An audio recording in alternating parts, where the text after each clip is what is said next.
Yes, and we are live. Hello, everyone. Welcome to a new episode of Blockchain Talk. My name is Dimitri. I am your host. In today's episode, we'll be doing an entire breakdown on the BIP300 and Drivechain.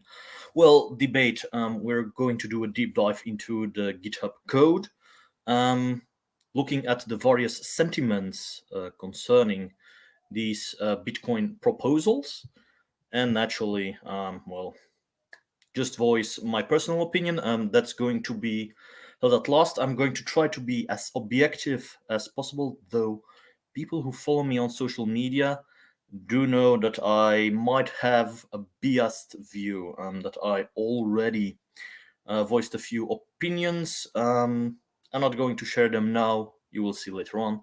And without further ado, let's dive straight into it. Just let me pop up my screen here.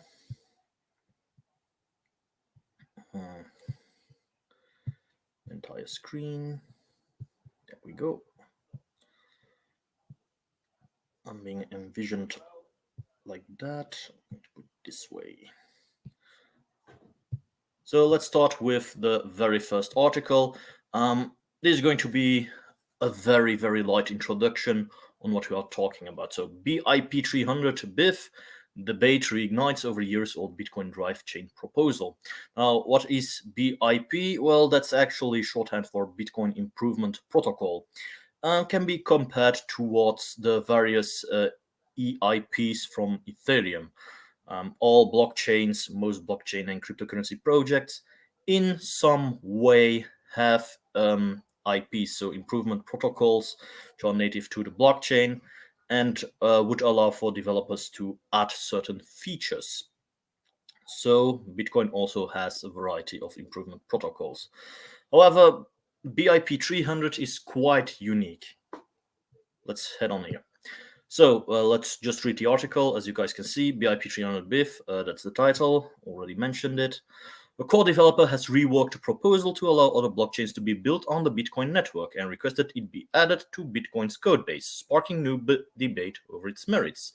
So in that one sentence, is already being mentioned what BIP300 is attempting to do or what this core developer is trying to do.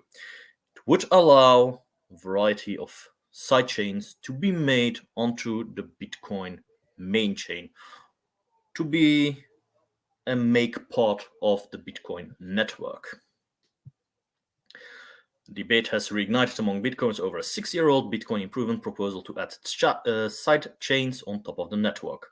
With some warning, it could increase scams on the Bitcoin network, and others saying it will bring new users to the new users of the cryptocurrency. Meanwhile, one developer claims to have found a way to achieve the proposal's goal without a soft fork of the blockchain.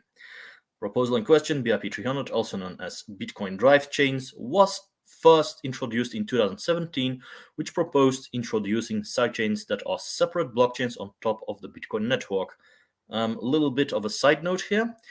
During the 2016 halving and the years afterwards, the 2017-2018 Bitcoin bull run, this same debate already occurred.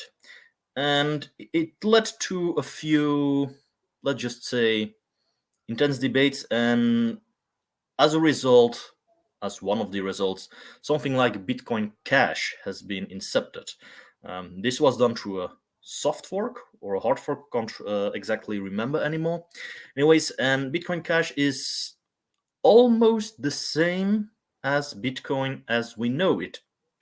The only difference is that they increased the block size.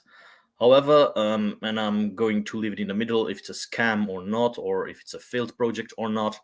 For that, I'm going to refer to CoinGecko, look up its market cap value, look up how it has been doing from its inception and listing up until now. I'm going to say I'm not entirely a fan of Bitcoin Cash, even though the idea behind it might have had some merit, but yeah, that's all I'm going to say about it, because my focus is now on BIP300 and side chains.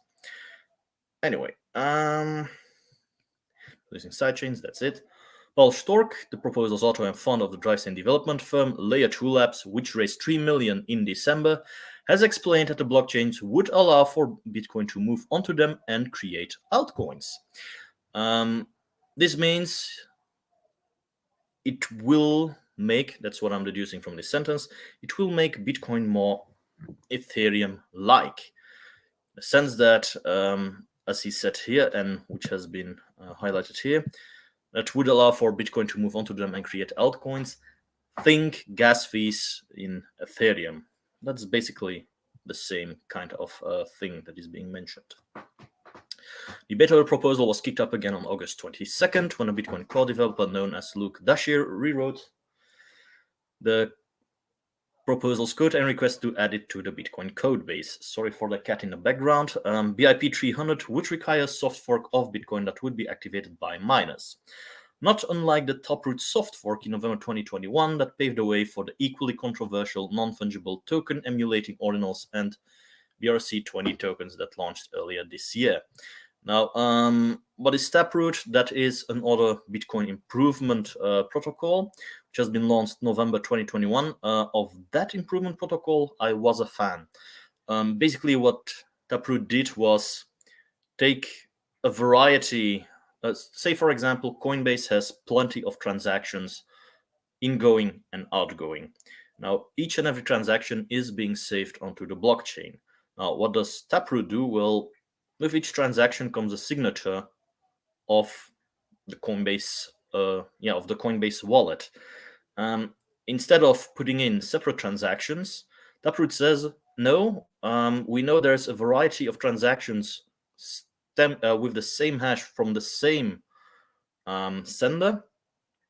We're grouping them together and say, okay, look, these transactions from that address is being saved once onto the blockchain. That's in very vague and general terms here what Taproot does. It allows for clearing up space onto, in the blocks that make part of the blockchain on the Bitcoin network. That's what Taproot did. Now, the update did open up possibilities for ordinals, which are in very general and laid down terms is nothing more than NFTs onto the Bitcoin blockchain. Where it concerns ordinals, if you have seen my previous videos, I'm referring to those and will let you come to your own conclusions. I try to be as objective as well where it concerns ordinals. But yeah, I have my own opinion and I'm going to repeat it here. Where my concern with ordinals is that I like the tech that has been implemented. It's great.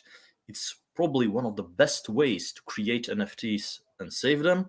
However, in my opinion, Bitcoin is not the correct network or blockchain to implement NFTs or even those BRC20 tokens. The reasons why shall be also mentioned here because it is one of my counter arguments. Anyway, on September 10th, Maxim Orlovsky, CEO of blockchain scaling solutions project Pandora, posted on X Twitter claiming he was able to create a two-way peg on Bitcoin without a soft fork of the blockchain, which BIP300 requires. Here's the tweet.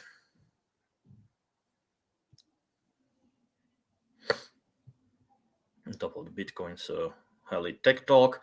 From time to time, you will notice me slowing down a bit. I can understand all the technical jargon, but in my mind, I'm doing a translation into plain English to make it as clear as possible to you guys so that you can understand what exactly is being talked about. So just a little warning, especially as after this article, we'll be diving into the code straight on ahead. In accompanying note, Orlovsky explains an old project proposal could work as a BIP300 alternative with an oracle working to validate a sidechain and the protocol will reach consensus on whether the state reported by the oracle is correct. Meaning they are going to make use of oracles. What's an oracle? Well, if you have seen my CryptoBull livestream on Chainlink, an oracle is nothing more than a centralized source of information that communicates between chains. That's an oracle. The protocol reached consensus on whether the state response by the oracle is correct. So, okay. Details so far are sparse. Orlovsky said he would work on a paper describing the setup in an understandable way. Meanwhile, BIP300 proponents, including Stork, arguing the drivechains will allow users to choose a blockchain security model they agree with and how they want their Bitcoin to work. Stork also claimed that the proposal has an enormous upside with literally zero downside. Others, including Corey Clipston, chief of BTC Only exchange Swan Bitcoin, rejected the proposal, with Clipston claiming drivechains would increase the amount of scams on Bitcoin, which may catch the eye of regulators. There's a tweet. Pierre Rochard, the vice president of research for Bitcoin miner Riot Platform, said the proposal's messaging relies on speculative economic arguments rather than substantive engineering ones, and added it was pure hopium. Others who lent their voice to support BIP300 included educated Dan Held. I have my no. I'm going to be nice here. Anyway, educated Dan Held, who claimed that Bitcoin is better off with more speculative assets as they introduce new audiences to Bitcoin. I had a lengthy discussion with him already. Meanwhile, Bitcoin wallet provider Kesa co-founder Jameson Lobb said he's yet to see a convincing concern of how sidechains could be dangerous to the main Bitcoin blockchain. I'll be giving you a few later, and he added if a sidechain becomes more valuable, it could signal that a base chain should implement that sidechain's features. Yeah, no. Let's dive in. This is a dedicated wiki. However, as you can see here, I'm going to highlight it on screen. Come on. On the source Git repository here, meaning this is a mirrored site. Everything that you will be seeing here is also available on GitHub. So it is in its original state here. Why am I taking this route? By reason it's better structured than on GitHub and more easy on the eyes to see. Abstract in BIP300, transactions are not signed via cryptographic key. Instead, they are signed by hash power over time, like a big multi-signature, that number, where each block is a new signature. BIP300 emphasizes low, transparent, auditable transactions, which are easy for honest users to get right and very hard for dishonest users to abuse. Chief design goal for BIP300 is partitioning. Users may safely ignore BIP300 transactions if they want to, or BIP300 entirely. See this site for more information. Now we get to the real deal. Motivation. As Reid Hoffman wrote in 2014, the source can be found here. I'm going to click on it. You want to? So it's available on the Blockstream blog. Not going to read entirely through it, as I'm going to focus here on the code. Sidechains allow developers to add features and functionality to the Bitcoin universe without actually modifying the Bitcoin core code. Consequently, innovation can occur faster in more flexible and distributed ways without losing the synergies of a common platform with a single currency. Now, what is being said here? They're saying we're going to develop L2s, second layers onto the Bitcoin network, whereby development can take place. Sounds, how to say, innocent enough, especially when they say without actually modifying the Bitcoin core code, meaning there still will be communication to main chain, but it will be partial information from the sidechain or the L2, which has been built upon the Bitcoin network. And I thought, consequently, innovation can occur faster in more flexible and distributed ways without losing the synergies of a common platform with a single currency. They want to innovate upon the Bitcoin network. It basically says, Reid Hoffman is saying here, we want to innovate within cryptocurrency markets. I'm going to put it that way. Yeah, we are wanting to innovate while making use of the security of the Bitcoin network. That's basically what he's saying, and well, that's it. Anyway, Today, coins such as Namecoin, Monero, Zcash, and SIA offer features that Bitcoiners cannot access, not without selling their Bitcoin to invest in a rival monetary unit.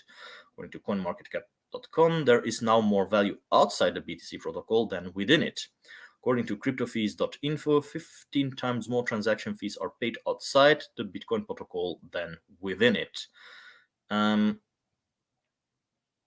This is not necessarily something which is harmful to the Bitcoin network. Transaction fees, well, no one likes to pay on money that he's moving. Keep that in mind. And those who say they want to, well, that's their very own opinion. But if I move money, I do not want to pay a surplus. Now, I know Bitcoin, and I'm being a Bitcoin maximalist. I know Bitcoin asks for transaction fees, but those fees still are relatively tame when compared to, let's just say, other financial transactions that can be made within thread fee.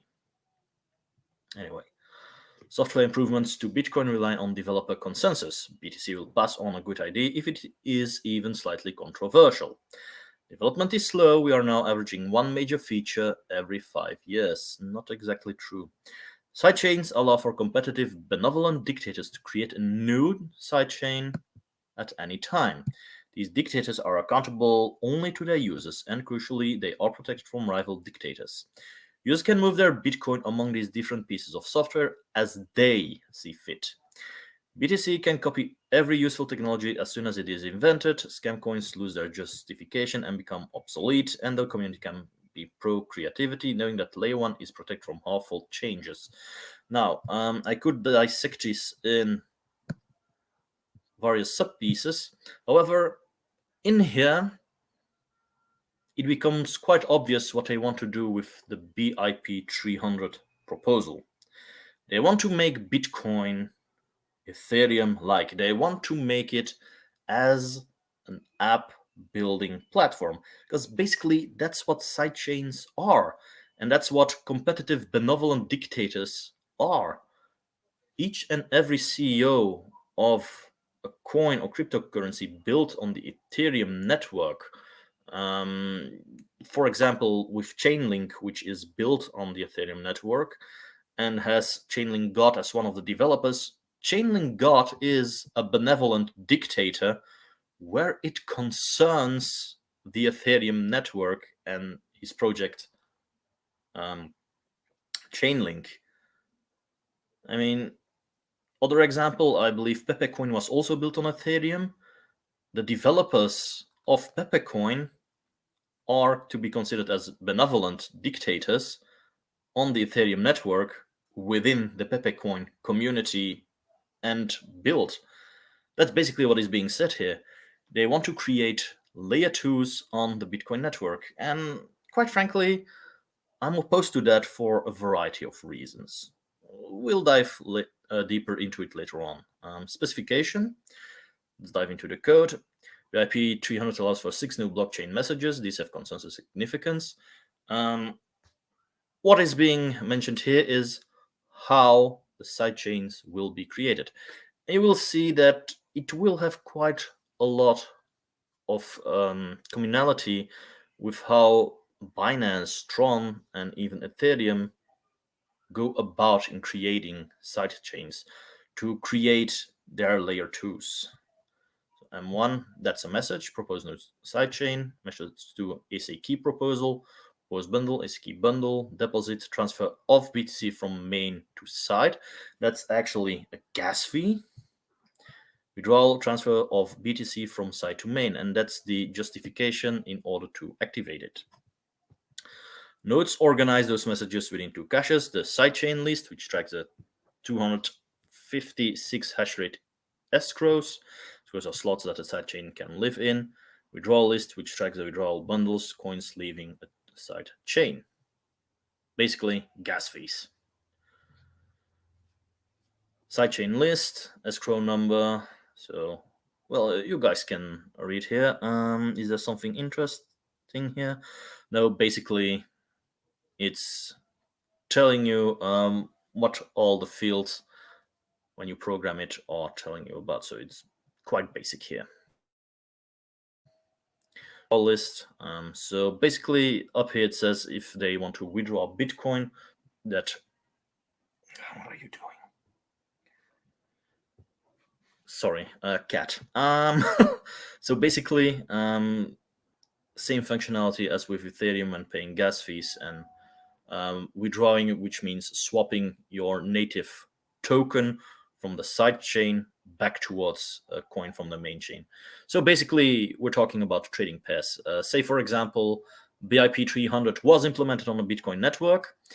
In order for me to launch it, I would need to pay X amount of Bitcoin, and I can launch my very own sidechain with their native cryptocurrency with whatever innovation I want to do. Now, naturally, it needs to be a two-way communication. So not only will I need Bitcoin in order to put it online, but I also need to swap from my own coins back towards Bitcoin. It's two-way communication. So it means that I have a trading pair of, let's just say, BTC and DIMI, and DIMI BTC. That's basically what is being told here. 6 new BIP300 messages. First, how are sidechains created? They are first proposed with M1 and later act with M2. The process resembles BIP9 soft fork activation. The Coinbase OP return output containing the following: 1 byte OP, message header, serialization, and site and version title description, hash ID, hash ID. So basically, that's a proposition for a sidechain. And that's how it has been built up based on the amount of bytes. They say, look, it's only invalid if there's a duplicate. It's already an M1 in this block. Sidechain serialization does not parse. Otherwise, new entry is added to D1 with initial activation status H1 0 fails 0. Basically, it means you're inscribing onto the blockchain network. I'm building here a sidechain based on this block with that name, that title, and that description. That's basically it. Sidechain proposal. Coinbase OP return output containing the following: OP return, message header, sidechain serialization. So yeah, basically this is the entire process that will happen at lightning speed in order to launch the sidechain. So this is the proposition, the ASIC key. How can I pronounce that? I'm going to give it up here. Sorry. I'm putting a blank here. Generally, when I'm not live, those things come much faster. So yeah, I'm going to skip about a little bit. But as you guys can see, these are all the various things which happen. So the ASIC key, bundles, everything having to do with intercommunication between your new sidechain and Bitcoin, main chain, and then deposit it, withdraw from sidechain. Like I said, these are the messages which would allow for transferring from sidechain towards main chain and the inverse.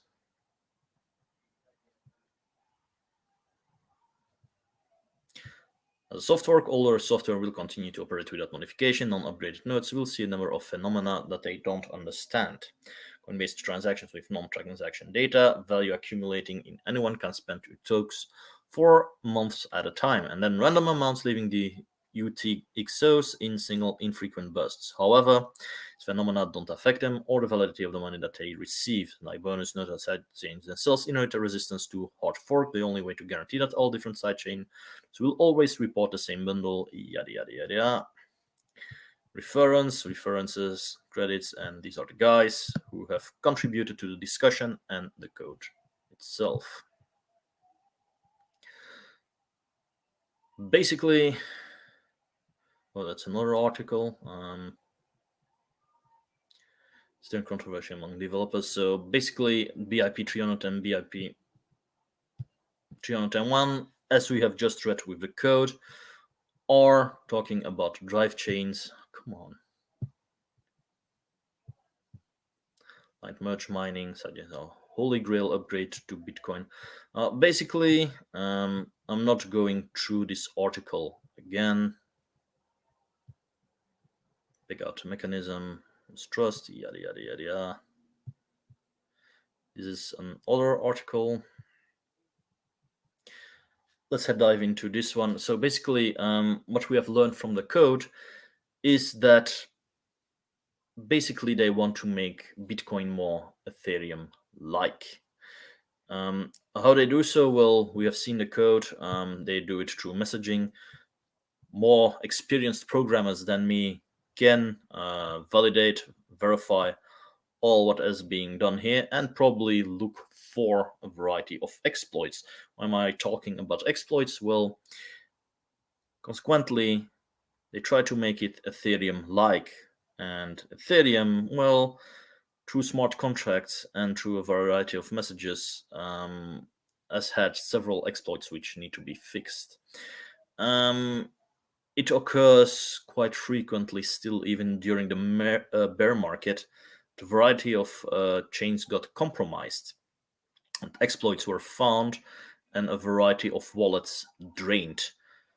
Sidechains allow this to happen by making use of mistakes in the coding. So that's one of the counter arguments that I make. However, there is more to it, and you know what? I'm going to head straight into my counter arguments. Before I begin, where it concerns BIP300, a poll was made by HODLNOT to all node holders and possible miners. We had 1,398 votes. 90% of them rejected BIP300. Now, what you need to understand is that Bitcoin has a democratic voting process.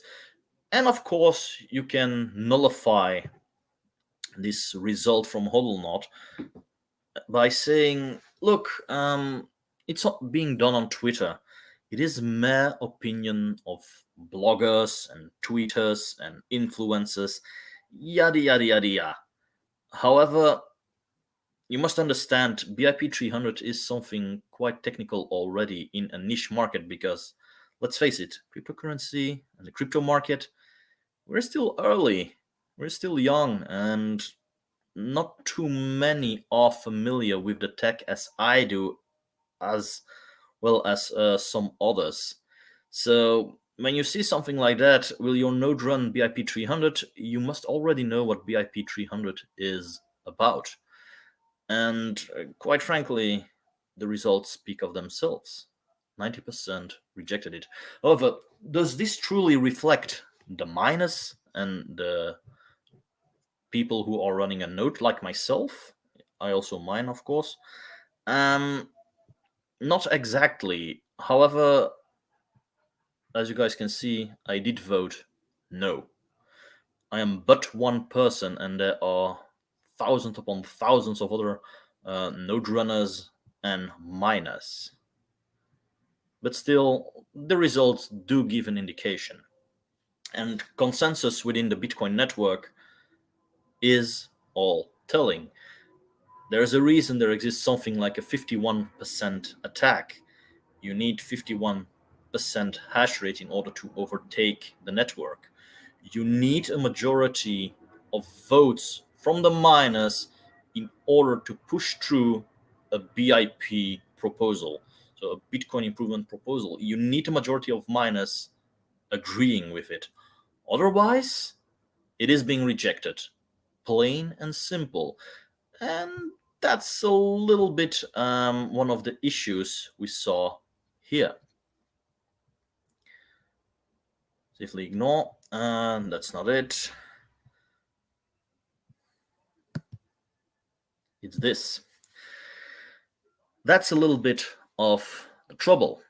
You see, on one hand, and that's what all these other articles have been talking about, they've been talking about innovation on the Bitcoin network. I mean, innovation can be great if you manage to improve upon something, but the very fact you need to take the words benevolent dictator in your mouth. It means you want to surpass consensus somewhere, meaning you want something centralized in hands for innovation only to push it through later on. And in my opinion, drive chains and side chains are not the answer. I mean, the proposal itself, well, the coding of it is sound, it will work. However, my rejection of it is of a whole other nature. I'm a so called purist. You see, Bitcoin, in my opinion, has been created as a peer-to-peer electronic cash system. That's even the title of its white paper. It's something I hold on to. Saying something like this means that they want to negate its use case. They want to make something more out of it. And in my opinion, that's not improving. That's just going another route. And quite frankly, other crypto projects already exist which allow for innovation. Look, for instance, at Ethereum. It's the second biggest cryptocurrency project currently in existence. It's a development platform and it has allowed for innovation to take place. I'm not going. F it, I'm going to say it. I might not be the biggest fan of Ethereum either, but it did allow for innovation, scalability, etc., to happen within the network, and things didn't turn out all that great. Going to 2018, 2019 bear market, we were flooded with meme coins. We were flooded with scams and hacks being deployed on the Ethereum network. Opening up a drive chain or creating new side chains onto the Bitcoin network will result in the exact same thing. We'll be creating literal shitcoins, making use of the Bitcoin network. What's even worse, and that's something I've mentioned here a few times already while overviewing the code, there is a two-way communication, which means there will be data saved from the side chains back onto the Bitcoin main chain, meaning that the blocks will be filled up more and more the more side chains which come into existence with their transactions. And depending on what those benevolent dictators allow to be saved back onto the Bitcoin main chain, it can bloat the blockchain. It can bloat it to the extent that there is congestion, something which is currently problematic on the Ethereum blockchain. And we only need to look at the previous bull market, bull cycle, as to what occurred on Ethereum.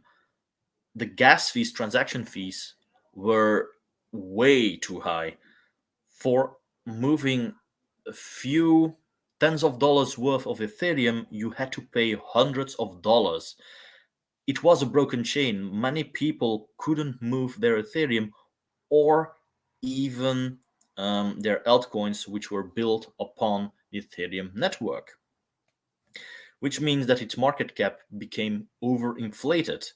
It gave the impression, yeah, it is valuable. No, your money is stuck. That's basically what occurred. You have to see it as a number of people having a multi-layered safe, and each time someone adds a gold bar in it, closes the door, but they cannot open it once again. At a certain point, that safe is going to be bulking in with gold in value, but none can access it. That's what occurred with Ethereum. That is something that will occur the very second drive chains and the ability to create side chains are allowed on the Bitcoin network. It's problematic. And that's basically what I've said here. BIP300 is an attack on Bitcoin. It opens the door to make Bitcoin Ethereum-like, full of congestion, surpass its original purpose of being peer-to-peer money. Proponents will say that BIP300 fixes a scaling problem. Newsflash, there's no scaling problem for BTC unless you want to make it more than its original purpose was intended to. Indeed, one of the biggest counter-arguments that proponents start for to implement BIP300 is we have a scaling problem. We don't. The reality is we only have a scaling problem as soon as we surpass its original purpose of peer-to-peer digital money, of being a peer-to-peer digital cash system. Why? The scaling problem only occurs the very second you want to add additional data onto the blockchain, data which doesn't really need to be saved onto the blockchain. And that is also one of the rejections I had where it concerns ordinals and their NFTs. You see, ordinals has been implemented, well, it really hasn't been implemented, but has been made available through Taproot. And why I said I applaud the tech behind it and the coding behind it, I am opposed to it by reason that it bloats the blockchain. You have to imagine the Bitcoin blocks are each 1 megabyte in size. They can store literal thousands upon thousands of transactions at a time. However, a transaction is but a few bytes long. We are talking about NFTs here, which can easily be a few megabytes in size. Now you have to imagine what occurs. There will be no more space onto the block to save other transactions. Congestion occurs. And that's the problem where people say, oh, there's a scaling problem because we cannot do what we want to do with the Bitcoin network. Duh, you want Bitcoin to become something else than it was intended for. The entire chain has been built and developed to be a peer-to-peer electronic cash system, not I trade data here upon it. I make it a decentralized application building platform. That wasn't the purpose of Bitcoin to begin with. Peer-to-peer electronic cash system. Transactions. Bitcoin from person A to person B. Nothing more, nothing less. That account, I say, there is no scaling problem because as long as we stick to our guns and keep Bitcoin for its intended purpose as defined by its white paper, there is no scaling problem, everything is fine and dandy. Should mainstream adoption occur, we might see that indeed the blockchain might become slightly too big. However, proposals such as, I'm not going to say ordinals, but Taproot, those are fixes to it. Those are the kind of improvement protocols I can get behind. Something like BIP300, which will bloat it with additional unnecessary data, not so much.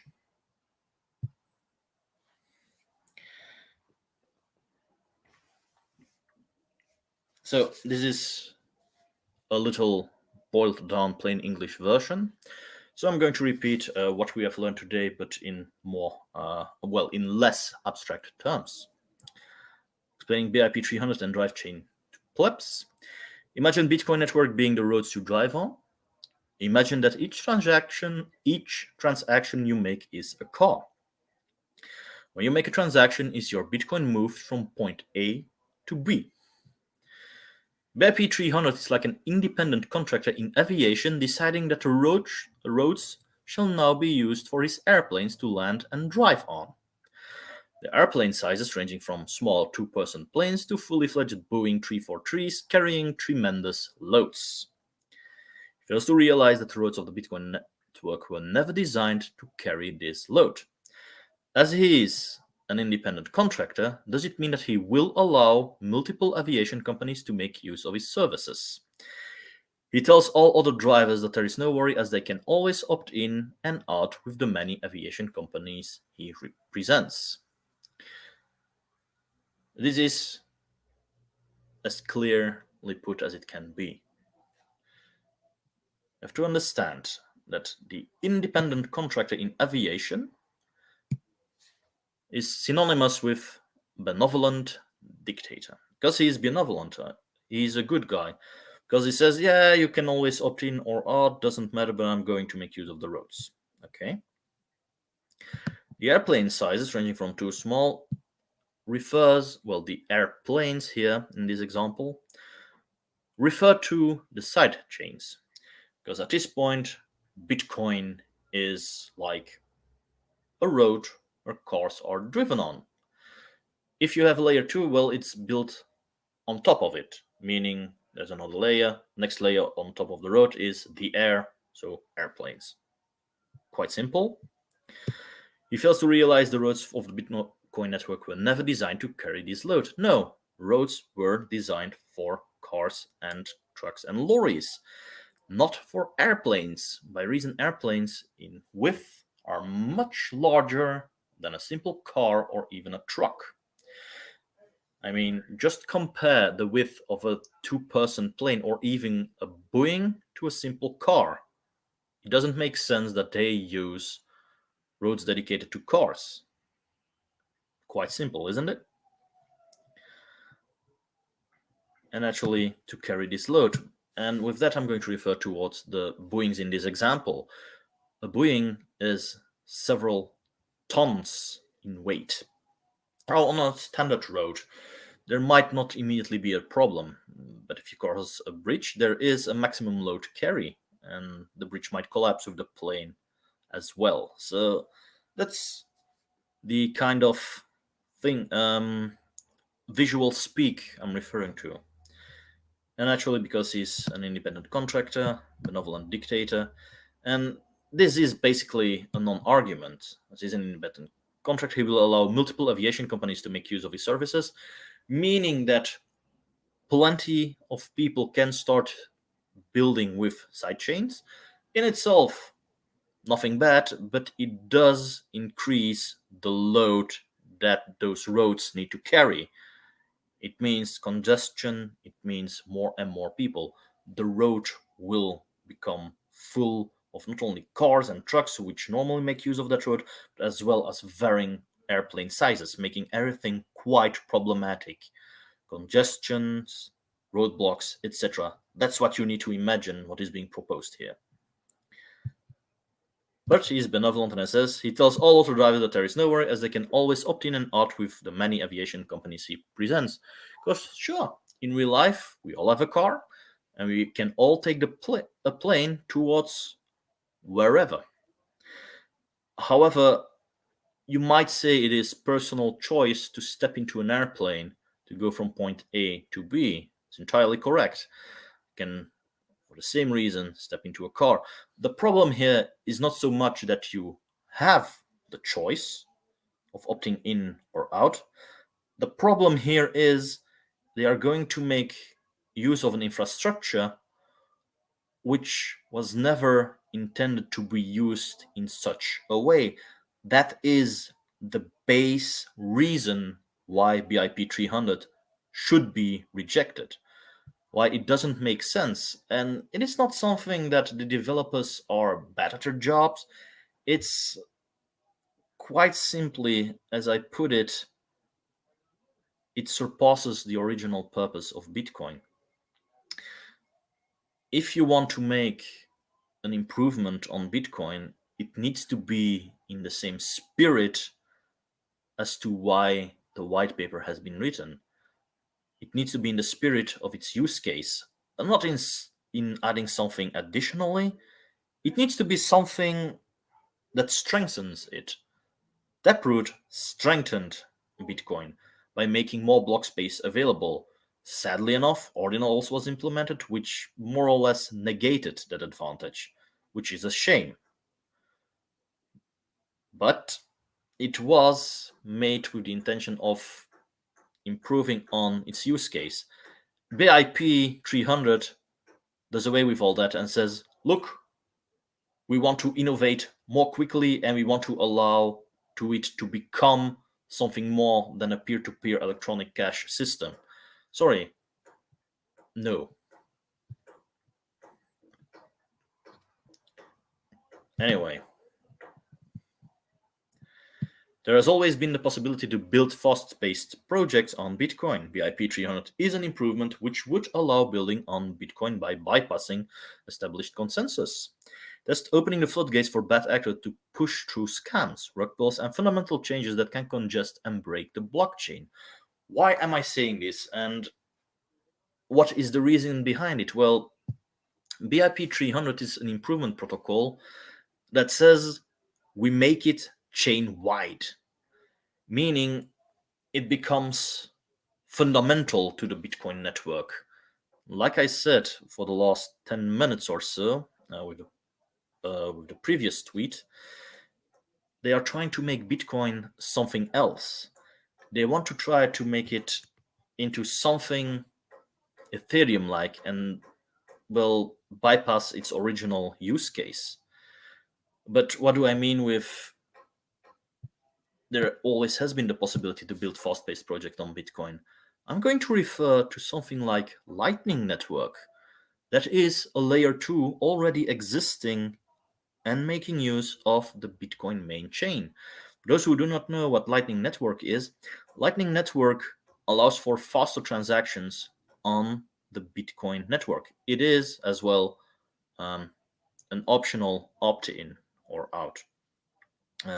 What does Lightning Network do? Very briefly, it connects active nodes and makes sure that your transaction has more, what's the word again?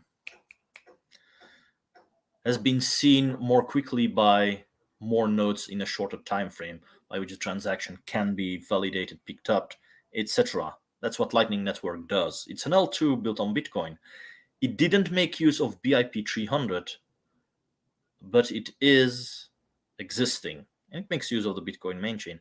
So the existence of the Lightning Network already proves that fast-paced projects on Bitcoin already exist. That BIP300 isn't so much an improvement, but a fundamental change that they want to push through. It is, quite frankly, as I've mentioned in a previous tweet, an attack on Bitcoin. They want to change its fundamentals. They want to make it into something which it wasn't intended for.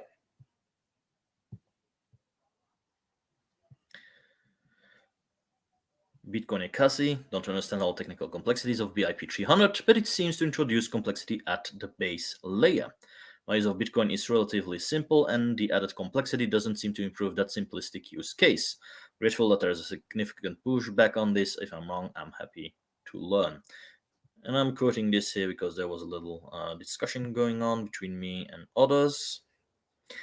So these are my answers. BIP300 wants to circumvent established consensus among developers. They talk about benevolent dictators to add changes to the Bitcoin network without consensus of the network. Drivechains, sidechains. They basically want to make development centralized because indeed sidechains make development centralized. It means a few actors can make something onto the Bitcoin network on a sidechain and they say, yeah, but you can opt in or out, doesn't matter, and voila, it's there. But as you have read in the code itself, BTC can copy every useful technology as soon as it is invented. Scammed coins lose their justification and become obsolete, and the community can prove creativity knowing that layer 1 is protected from harmful changes, meaning they are viewing the sidechains as test chains. Oh, sorry. And as the code allowed and that we saw earlier, those benevolent dictators can push it through to the core developers and as such have it implemented onto main chain. People see this as innovative. I'm saying they want to surpass variety, well, they want to surpass consensus one hand and want to make most of the time Bitcoin into something more than it was intended for. Bitcoin has been running for more than a decade without a hitch. BIP300 and its ideology only came into being in 2017 when people suddenly got this crazy idea that it needed to be changed. And this will be a recurring debate each and every bear market and each and every time after a bull cycle. It will come again, pretty sure. By reason they want something more out of it. It's plain greed. Layer 2 is built upon a layer 1, meaning that the movements made on L2 are being saved onto L1. That's... yeah. Sorry. Yeah, I've blocked Steven. That guy was insulting me. Doesn't want to? Okay. Built upon a layer 1, meaning that movements made on L2, that's basically what I said earlier. The second you introduce a drive chain or a side chain, will information need to be communicated towards main chain. By reason they have been built upon it. And what that information that is going to be saved will be, we do not know. It all depends on that benevolent dictator. That's basically what I'm saying here. BIP will bloat a blockchain with pointless data like ordinals did and wreck its use case as peer-to-peer electronic cash system. And I'm going to show you what I mean with pointless data. Is that it? This is pointless data. I mean, if you guys can tell me what the use is of all this, I don't. There's no value to be detracted from, well, these kind of images. There's no value to be detracted from something like this or this. I mean, those are nice images, but I can do a Google search and voila. They have no ulterior value. In a sense, to Bitcoin, they are pointless data, bloating the blockchain. That's basically what I'm saying here. That's what ordinals did, bloating the blockchain with pointless data. BIP300 is a small amount of bytes per block. It doesn't grow with usage. And basically, like I said, wrong. Transaction size would depend on how the L2 is built. If the L2 is about an FT deployment, can the size easily be a few megabytes depending on activity and what is being saved as metadata? Furthermore, will it not be one drive chain but multiple ones dropping their load and bloating it all? So indeed, you might say, yeah, but we can restrict the amount of side chains. True, but there are multiple factors to be taken into consideration. The block size on the Bitcoin network is limited to 1 megabyte. You need to understand that multiple sidechains can be deployed in one block. Multiple sidechains with data they want to save per block in order to make use of the Bitcoin network's security. And depending on what they want to do, they can save a bunch of useless data. It can be NFTs, it can be a block of data, like for example, a copy of all transactions of their chain made on a certain interval, pointless data onto the blockchain itself, but important to the sidechain being saved, and such a block of transactions being saved in order to safeguard the sidechain.